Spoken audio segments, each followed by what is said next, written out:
Bob Marley Love is the brand new film that just hit theaters on Valentine's Day.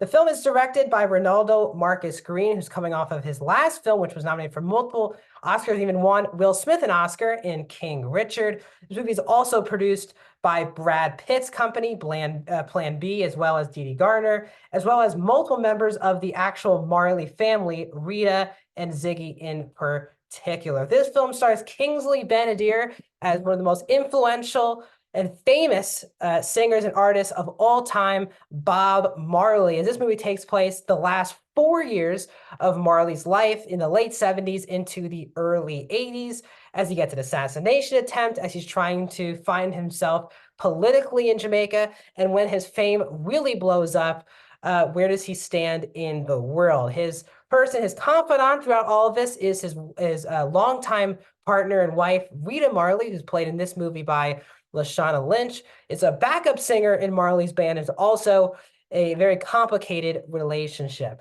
The movie is an hour and 47 minutes long and is PG-13. Welcome back to a brand new review here on Max Talks Movies. My name is Max Lindberg. If you're new to the channel, please subscribe, ring the bell. We're so close to 200 subscribers. I talk all things movies, TV shows, movie rankings, and box office every single day. So please subscribe, ring the bell if you're new to the channel.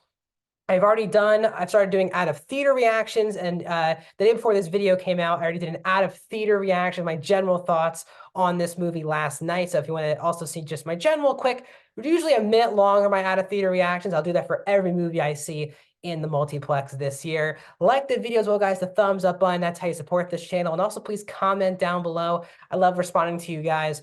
Are you a big fan of Bob Marley? Did this movie disappoint you? Did it surprise you? Let me know your thoughts in the comment section down below. So for your information, I am very much a big fan of Bob Marley, and my family is a really big fan of Bob Marley. And we named our dog Marley based off of Bob Marley, and we listened to his music my whole life. Been in Jamaica before because of that. And I was very excited. It was shocking that it took them this long to do a Bob Marley film. But also the trailers did not excite me, and music biopics have not been my cup of tea. It's one of those rare genres where I just don't come in with any high expectations. Like, for example, I'm one of the people who just Bohemian Rhapsody is a fun concert movie. I didn't understand the Oscar noms that it did. I thought Rocket Man is one of the rare biopics that I really love because it told a music biopic in a very fresh, original, new idea in a musical form. So these types of movies are just normally not my cup of tea. So I was just hoping to enjoy myself. And what I'll say overall is the best part of this movie, by far, the only thing that keeps this movie watchable at points is the two captivating lead performances. Now, Kingsley Ben-Adir is an actor who I've really enjoyed, obviously, since he played Malcolm X now 4 years ago in One Night in Miami. He was the absolute standout of that movie. And then I really enjoyed him as well most recently in Barbie, for example, just last year. But I did not really enjoy him or his character in Secret Invasion. I was hoping to see him bounce back, and he is Bob Marley in this movie. He's terrific in the film. He's not doing an SNL impersonation of Bob Marley. This is a tough guy to get right, and I think the movie cast very well, and Kingsley Ben-Adir delivers in this movie. Now, he does sing at points. I'm saying the actor, Kingsley Ben-Adir, does sing, but in the large concert scenes, they just do him lip syncing just music from Bob Marley. I actually found that to be one of the bigger issues with the movie as pertains to performance, which is actually when Kingsley Ben-Adir gets to sing, it's actually good. Obviously, he's not Bob Marley, but it is, I think the movie should have chosen one route. Either he's lip singing the whole time or he sings the whole time. And the movie just goes back and forth of he's singing and then he's lip singing and then he's singing and then he's lip singing. I think Ben-Adir clearly has that singing talent. Let's let him do it for a whole movie. But clearly they wanted a mixture of actual audio of Bob Marley and Ben-Adir sing, but he delivers. But for me, the by far and away standout of the movie is Lashana Lynch. We've been following this channel. She's become one of my favorite. I think she's one of the most, maybe the most, in my opinion, underrated actor working in Hollywood. She's steals every movie that she is in. While she didn't steal everything in Captain Marvel, not really a good movie, she's very good in Captain Marvel, but walked right into No Time to Die, a Bond franchise, really delivered in that movie to a point where I actually would have loved to see her get her own spin-off Bond franchise after that movie. And she was easily the standout for me in The Woman King. And once again, she is the clear standout of this movie as Rita Marley. So was very loyal to Bob, known him his whole life, has multiple kids and all these things. But I think Lashana Lynch brings so much to this character that it just isn't on the page. And I'm shocked about that because Rita Marley, the true Rita Marley, is actually a producer on the movie.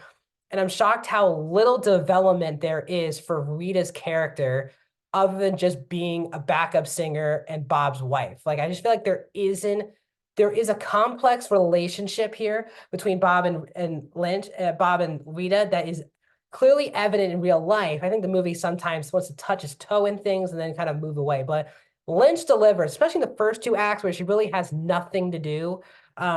She brings a lot of the emotion through her visual performance, and it's truly amazing. Lynch easily is the standout of this movie, and I just think more studios and more films need her in their movies because she is such a standout to me over the last couple of years. But also, of course, the music is great. I love Bob Marley. I love listening to the music. It was cool to hear it in a movie theater.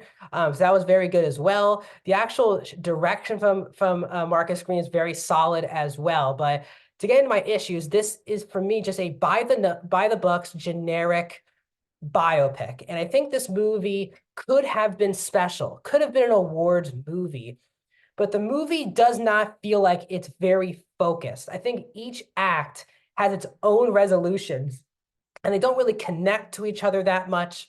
And overall, the movie wants to touch on particular things, touch on an open, I guess, marriage between Bob and Rita, touch on Bob's number one guy taking the money for himself more than he is giving to other people. They touch on so many different subplots in the movie, and all the plot lines feel like they're touched on and then not given any depth to it whatsoever. Like here, hey, Bob smokes marijuana. Like there's no even in depth. He's in between politically. They just tell you things instead of showing you and bringing some seriousness and depth into the movie. And I think like this is an issue with music biopics. Obviously, you need the family's approval to do a movie on someone's life, especially if they've passed away.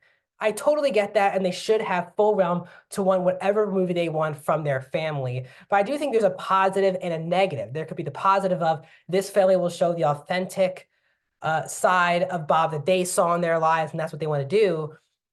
But I also think it misses sometimes these movies that are very much held down by their own families being producers can really miss the nitty gritty of the movie. Bob's kind of like a jerk for a good like 2 to 5 minutes in this movie. And I just feel like there's a lot more depth and complexity, as I said, especially with this marriage between Bob and Rita. It seems like it was an open relationship. And Lashana Lynch has by far the best scene of the whole movie, talking about how she's also caring for kids he's had with other women, but there just isn't any complexity with anything going on. On the page, these storylines do, and probably in real life, did have their complex issues and stories, but the movie chooses to kind of just keep going to the next thing. Some of these storylines just feel like footnotes instead of actually plot lines and stories in the movie. And it's a screenplay that I'm just not a huge fan of. 4 people are credited for the screenplay of the movie, including Terrence Winter, who's obviously a very famous screenwriter. He wrote the screenplay for Wolf of Wall Street. You also have the writer Zach Baylin, who did get nominated for writing King Richard, but he also wrote films like Gran Turismo and Creed 3. So there's really good writers on this movie, but it's clearly the missing piece of this film. Even they want to end on like this concert scene very similar to Bohemian Rhapsody, but it kind of just cuts off. You don't really get that boom, powerful ending. I think the message behind the movie is there, and the reasoning why Bob Marley is an important artist is there. But I also think that another huge problem in my last issue is that the movie just assumes if you're watching this movie, you know a lot about Bob Marley. And it does that because it's only spending real time, for the most part, through the last 4 years of his life. Like we meet him in the opening scene, and he's already Bob Marley. He's already pretty famous in Jamaica. Obviously, it's before he did the Exodus album, but it's before he but he's still Bob Marley. He's doing this free concert with 80,000 people and all these things.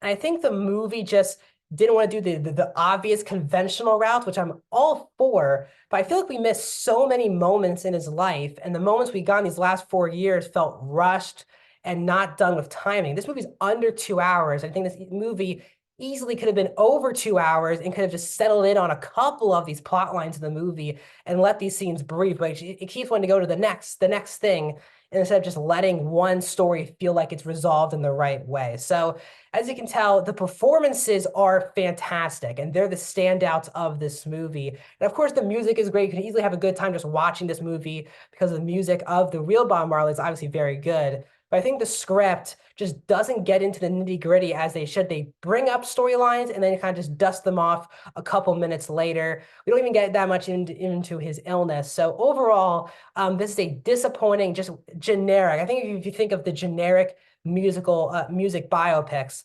Bob Marley One Love fits that. So I'm just going to give this movie a 2.5 out of 5. I'm going to go 48%, really just because of the performances in this film. They really hold this movie somewhat together. So that's my thoughts on Bob Marley One Love. What are your thoughts on this movie? Let me know in the comment section, and I'll see you guys soon.